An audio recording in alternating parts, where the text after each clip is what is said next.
Thanks for joining me, David, to talk about the new shutdown orders and how it's impacting businesses here in the region. What's your thoughts right now in terms of how this latest stay-at-home order and shutdown and the impact on what is happening with our local businesses? Thanks, Patty. Yeah, it's. I think. Well, I know that businesses are frustrated, and I think that's the word and the emotion to describe. Um, Really, almost everyone's experience right now. Businesses have followed the health directives almost exclusively. They're doing their best to protect themselves, to continue operating, protect their employees, and to protect their customers. And they're doing everything that they're told, and then now they're told to shut down. And it's very, very frustrating for someone who's got not just their entire work and life into their business, but also rely on their employees and have great employees, especially that have stuck with them over the course of the last year. To have another lockdown in place when you're already following the rules, like it's just that immense sense of, come on, what are we doing wrong? And it's not that anybody's doing anything wrong. It's just that we're experiencing this and learning through it together in terms of how to keep safe and get through the pandemic. But I think the vaccine rollout efforts are essential to getting Brantford-Brant's economy back open and rolling again. And a lot of these businesses have spent money. They spent a significant amount of money to follow the regulations, to follow the new rules. Is there any help? Or I know I've heard from very many businesses that they don't fit a certain criteria. What help is there for some of these businesses? Absolutely. And I think that's a great way of describing it. There are broad-based programs available. I think there's a $1,000 Ontario personal protective equipment PPE grant that is almost universally acceptable for business, or universally open for businesses, depending on your size. I think yes, you're disadvantaged if you're 200 plus employees or you have a certain level of payroll and above. But for most small businesses and most small businesses, which are really defined somewhere between whether it's 50 or less employees or 100 less employees, but the majority of businesses in Canada in our region are small businesses, and those are generally eligible for a lot of different support programs. Certainly, there's a rent program, a loan program, as well as an Ontario small business support grant that the Ontario government brought out in January during the first lockdown. Under their budget, they automatically granted that a second time, so that's a great process. But then this third lockdown came, so there's calls for supporting a third automatic rollout of that Ontario Small Business Support Program. But some of that is dependent upon like loss of revenues year over year, as well as employee size.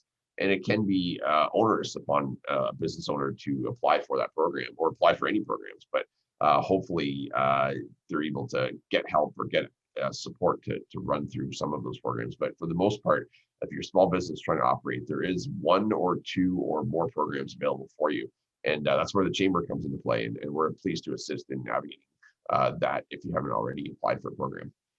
And one of the things that's really come out of this is the advantage of big box and bigger corporations because they haven't been they've profited from the pandemic in a lot of ways. What can we do locally to support our businesses? What's some advice in terms of we all feel bad and we all want everyone to get through this. So how can people in the community help them? I think it's just that it's that extra, couple of seconds, extra minute or so to consider before you would go to a big box store, to consider who's the smaller retailer and how are those dollars being spent in your community. And I think one of the typical numbers is if you're spending at a small business, like really 70% or more of that dollar stays in the community and stays reinvested.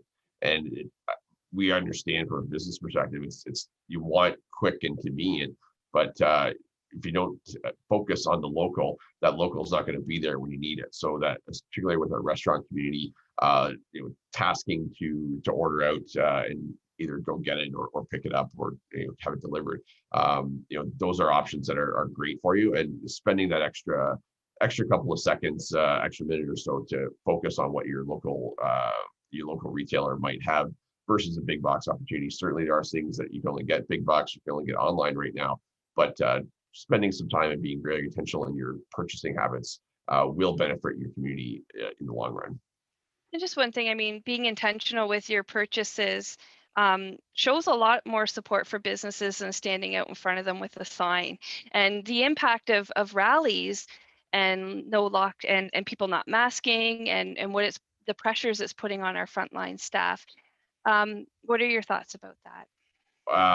From a business perspective, not very happy or pleased with the choice of people to spend their time protesting or making a point of entering a business and making that about them. That's not about the business. It doesn't help it's the business, the frontline employee that's in the business trying to maintain and run it, which is oftentimes the owner or a family member of the owner. We're putting those people, which are trying to benefit and grow our community, we're putting them at risk and at danger for political stunt. And those messages aren't getting to government, and it's not an effective way of doing that.